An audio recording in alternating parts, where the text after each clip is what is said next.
Wakati Goodluck Gozbert anapokea zawadi ya gari kutoka kwa Joe Davy, ilikuwa na shamla kama hivi. Karibu wapambe nuksi wote walisema hiyo ni baraka ya Bwana. Tulionya kidogo. Tunahitaji mzazi wa kiroho, tunahitaji wazazi wa kiroho, na wapo wa juu ambao wanaweza wakitukusanya, yani watuhurumie tunapotea, watuhurumie tunapotea, wasio wa binafsi, wasitutupe tunapotea, hatujui vyote, wasitutupe. Bado tunahitaji maelekezo, tunahitaji kuambiwa, tunahitaji kuonywa, tunahitaji kukemewa, tunahitaji kukaripiwa.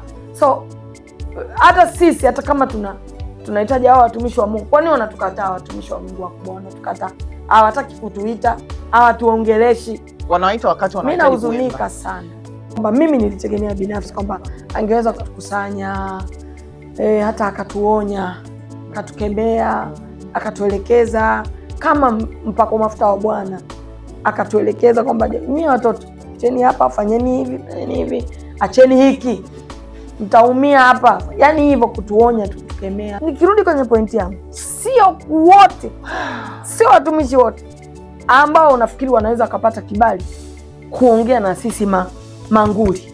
Nikirudi kwenye pointi yangu, sio wote, sio watumishi wote ambao unafikiri wanaweza kupata kibali kuongea na sisi manguli. Najaribu tu kujiuliza, hivi mhubiri ambaye Upendo Nkone anamuhitaji ili awaonye, hivi afanani kabisa na mimi? Haerekeani, sio?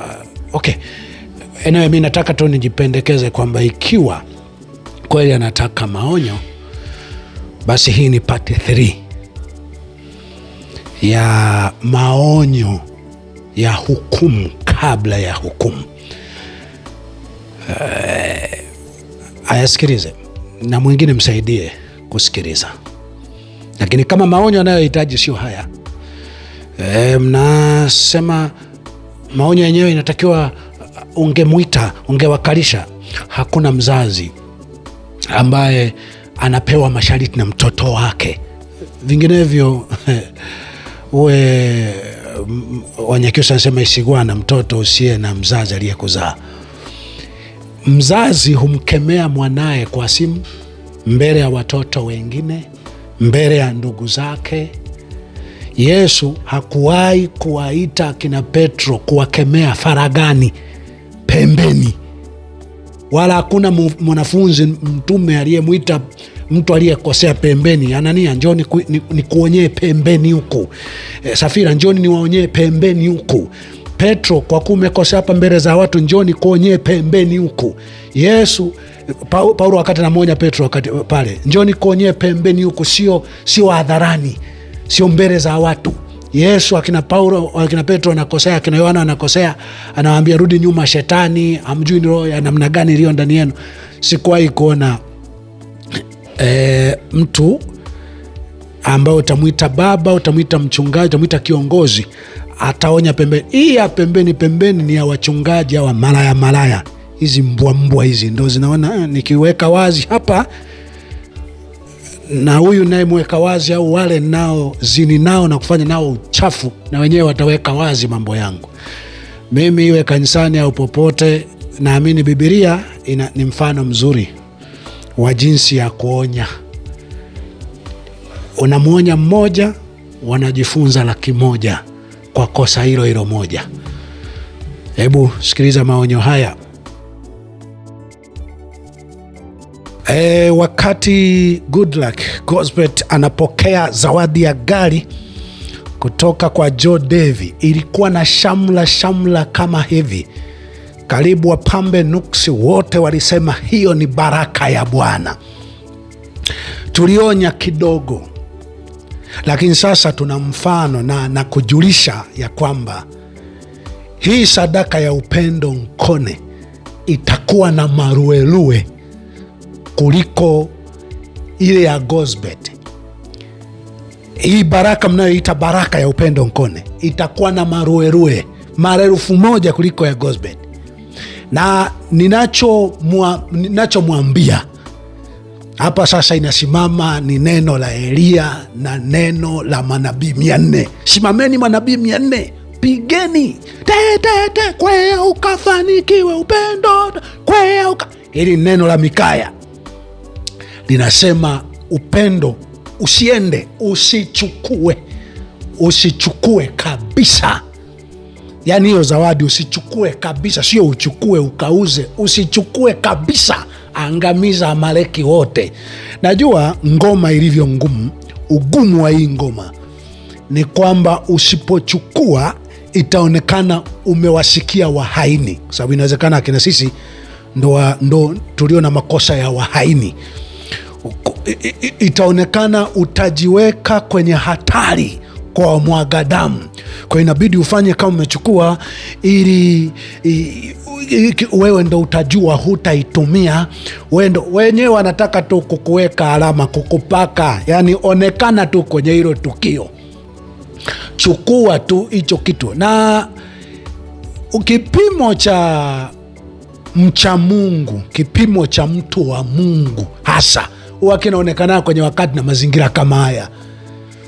Hapo ndo unasema mimi afadhali kufa, kama ni kufa na nife, ila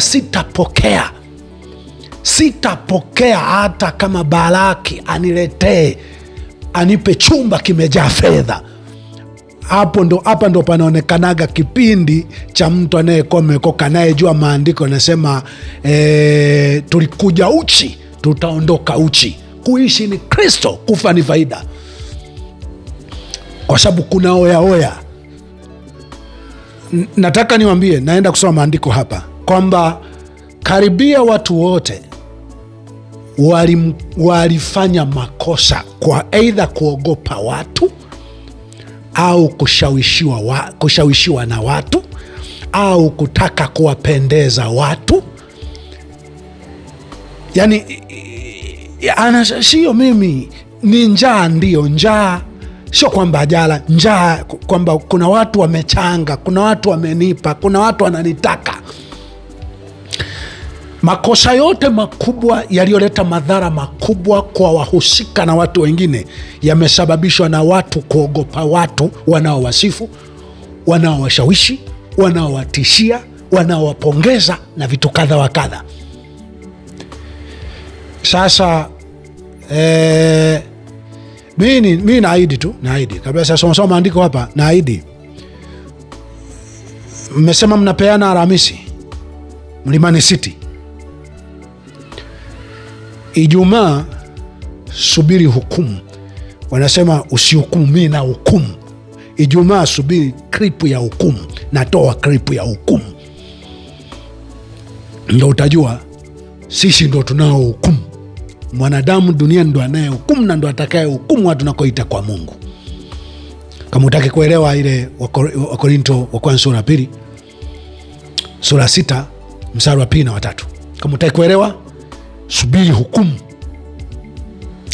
Leo na hukumu kabla ya hukumu, kwa hukumu nitakayo hukumu. Kwa lugha nyepesi fahamu, inawezekana usisikie hukumu nitakayo itoa hiyo Ijumaa, ila hii ndiyo itakayo kuwa hukumu. Pendo uko katikati ya njia mbili, njia pana na nyembamba. Pana ina watu wengi na kumenoga, kuna shamla. Msikilize Roho, usisikilize ya Mbarikiwa, usisikilize ya muhaini huyo, usisikilize ya huyo hana Mungu, huyo alishaacha njia. Msikilize Roho. Kwa wenyewe ndo Roho, wenyewe ndo Roho, au wengi ndo Roho. Hawa ni manabii 400 wa Baali, manabii 400 wa Ahabu. Kidede kwea ukafanikiwe, kwea ukafanikiwe. Mikaya nasema usiende, meanda event patanoga, Mbarikiwa taaibika. Katika Timotheo sura ya 3 mstari wa 2b, maana watu moja na mstari wa 2b. Lakini ufahamu neno hili ya kuwa siku za mwisho kutakuweko na nyakati za ajabu na za hatari. Maana watu watakuwa wenye kujipenda wenyewe na wenye kupenda fedha. Nimeweka mfano nikasema, Upendo kama angekuwa Polepole ni dada, yeye ni dada yake Polepole, ni mama yake Polepole, ni mama yake Chaula, ni dada yake Chaula, ni dada yake Maria Martha, ni mama yake, ni ndugu yake waliouawa tarehe 29, 30, 31. Baada ya hapo, kabla ya hapo, waliotekwa na utawala wa CCM unaochangia, na hata mabinti mpaka wawe na mahusiano vizuri, mnamwita resti sio nini, hawa huyu na mwingine huyu aliyekufanya kipindi na Lilian Mwasha, mpaka wana mahusiano mazuri na wamwaga damu, au ni ndege wafananao ruka pamoja. Unafikiri akina Makonda sisi hatuna namba zao za simu? Akina Chalamila na wengine unaowajua wewe, akina Mwiguru, unafikiri hatuna namba? Atapiga simu aniambie nini? Mimi nasema lipa gharama, lipa fidia ya damu mulizomwaga. Sasa upendo ukichukua hiyo gari, umeingia kwenye kundi la mwenye kujipenda mwenyewe. Hiyo gari liko kisiasa. Hilo gari lipo kwa ajili ya kukupaka damu. Hilo gari lipo kwa ajili ya kukupaka damu, kukurasimisha. Inaonekana pengine wewe ndio unayeonekana ni kama una mbegu kidogo ya wema, ya haki. Gari nataka likurasimishe uonekane huna utu, unajipenda mwenyewe na unapenda fedha. Hiyo sio baraka, hiyo ni laana, huo ni mkosi. Na hicho ndio moja ya kipimo cha juu sana miongoni mwa vipimo ulivyowahi kupimwa. Kama ulilia sana mume wako kufariki na chochote ambacho wahi kupitia huko nyuma, basi umeingia kwenye mtihani mgumu kuliko wakati mwingine wowote. Naongea na roho yako. Na ruhusu manabii wa bahari wamenitukana, watukane. Katika Timotheo wa kwanza sura 6 mstari nianzie mstari wa ngapi? Nianzie mstari wa 3 tu. Mtu yeyote akifundisha elimu nyingine wala hayakubali maneno yenye uzima ya Bwana wetu Yesu Kristo, wala mafundisho yapatanayo na utauwa, amejivuna, wala hafahamu neno lolote, bali ana wazimu wa kuwazia habari za maswali na mashindano ya maneno, ambayo katika hayo hutoa husuda na ugomvi na matukano na shuku mbaya na majadiliano ya watu walioharibika akili zao, walioikosa ile kweli, huku wakidhani utauwa ni njia ya kupata faida. Huku wakidhani utauwa ni njia ya kupata faida. Baraka. 6 anasema, walakini utauwa pamoja na kuridhika ni faida kubwa. 7 kwa maana hatukuja na kitu duniani, tena hatuwezi kutoka na kitu. 8 ila tukiwa na chakula na nguo tutaridhika na vitu hivyo. 9 lakini hao watakao kuwa na mali, baraka zinazokuja kwa njia yote, watakao kuwa na mali huanguka katika majaribu na mitego na tamaa nyingi zisizo na maana, zenye kudhuru, ziwatosazo wanadamu katika upotevu na uharibifu. Maana shina moja la mabaya ya kila namna ni wanadamu kupenda fedha, ambayo wengi hali wakiitamani hiyo wamefarakana na imani na kujichoma kwa maumivu mengi. Unaweza ukasikia wapi usomaji wa Biblia na vitabu kama hivi nasomwa, unaona ni kama Biblia imeandikwa leo. Ujue ni saa ya wokovu wako. Mungu akunusuru, akunusuru. Ninahisi klipu hizi upendo naisikia, nahisi kwa sababu zina moto ndani yake, nahisi naisikia. Nitarudia kusoma maandiko kwa sababu leo natoa hukumu. Kabla ya hukumu, nitarudia kusoma maandiko niliyosoma siku ya kwanza. Najua hayawasaidii sasa hivi. Katika moja ya kitu ambacho hususan wa Afrika ni maadui wa kanuni, ni maadui wa Biblia. Nyie shauku zenu, kile mnachotaka ndio roho. Damu ya Yesu itatakasa. Haipo kutakasa, moto yanamoandikwa kuwa na tahadhari juu ya fedha kama hizo. Hiyo damu haimo kutakasa. Katika Samueli wa kwanza 15 mstari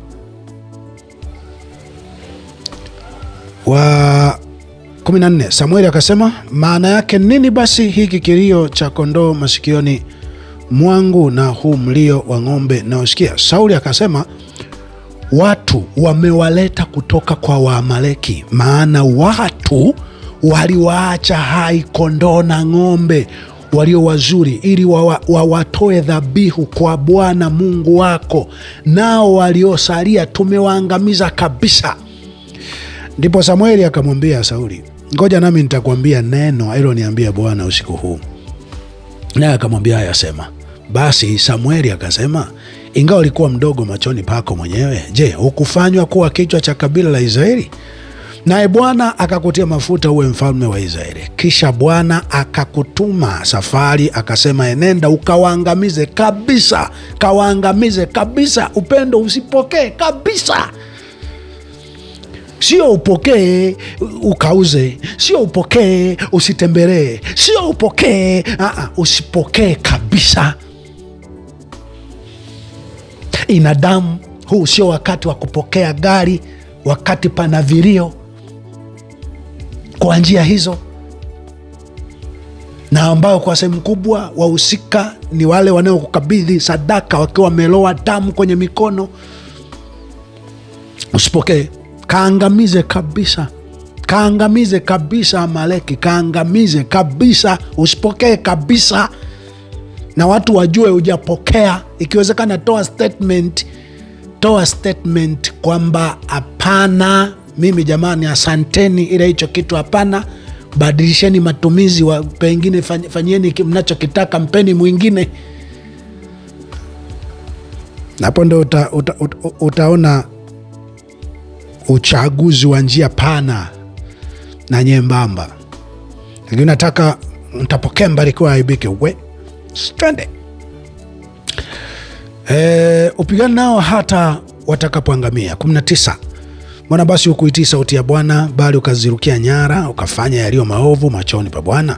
Sauli akamwambia Samueli, hakika mimi nimeitii sauti ya Bwana, nami nimemleta Agagi mfalme wa Amaleki, tena nimewaangamiza Waamaleki kabisa. Hapana mchungaji, nimekusikia, ila nitaipokea tu ili niilinde, ili nisionekane, ili nitaipokea ila sitaitumia. Nimekusikia mchungaji, nimekusikia, nimepokea ila nitaiuza, nitawapa maskini, nitawapa watoto yatima. Nimesikia. Hapana. Usichukue kabisa.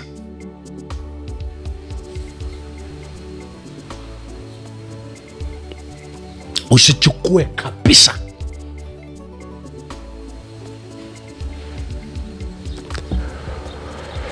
Mstari wa 21.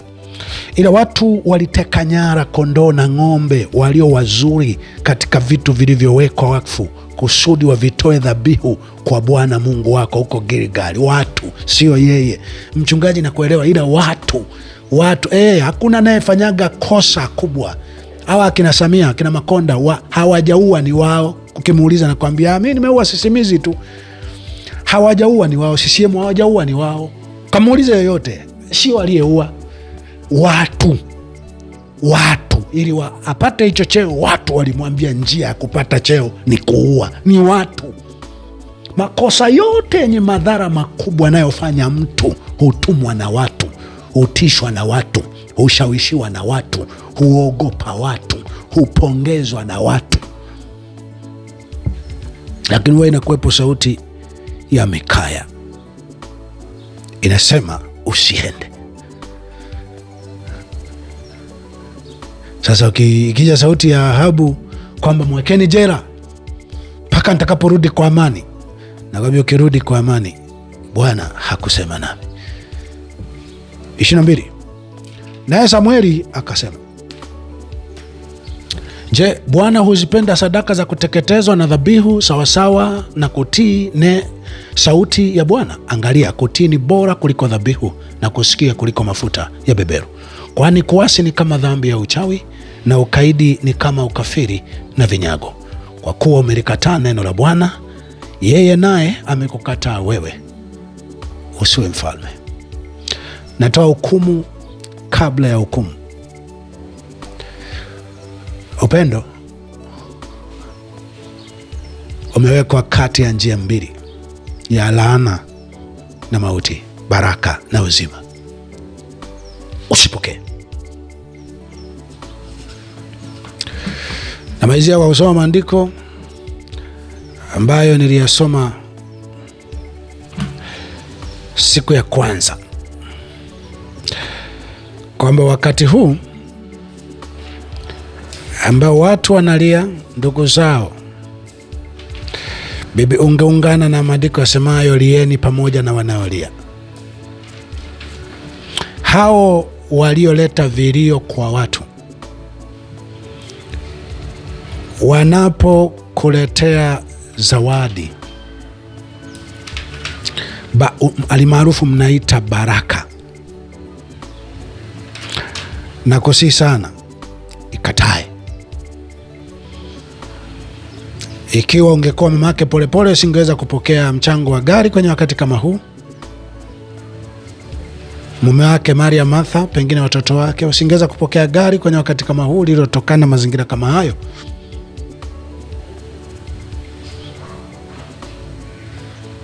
Basi ni vizuri sana usipokee. Kama unaiona nafsi ya wengine, nimeona wamwaga damu na wanywa damu wanasema kuuawa kwa wengine kuna muhusu nini? Yaani wanadamu sasa hivi mnajihisi na mtu mwingine, maisha ni wewe tu. Akiumia mwingine ni yeye huko, akionewa mwingine ni yeye huko. Utaonewa tu, tutasikia che. Je, huu ndio wakati wa kupokea fedha na kupokea mavazi na mashamba ya mizeituni na mizabibu na kondoo na ng'ombe na watumwa na wajakazi? Basi ukoma wa Naamani utakushika wewe na wazao wako hata milele.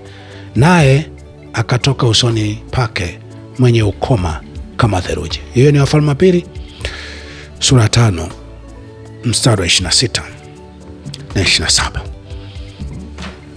Upendo usipokee. Ukumbuke ni mara ya 3 hii. Ukumbuke ni mara ya 3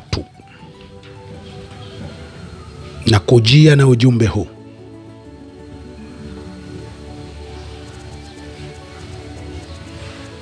Katika Mithali 15 mstari wa 27 nasema, atamanie faida huifadhaisha nyumba yake mwenyewe, bali achukiaye zawadi ataishi. Zawadi hii inakujia kwenye mazingira yenye mtego wa uhai wako, maisha yako na uzao wako. Niamini mimi, hata wanaosema wanamsikiliza Roho walimtoa kwenye Biblia. Roho mwenyewe alikuja kwa ajili ya kufafanua au kuyathibitisha au kuwaongoza watu wayafuate yaliyomo kwenye Biblia. Lakini sasa hivi inaonekana Roho ndiye kila kitu. Biblia iliyomfanya watu wajue yupo haina kitu.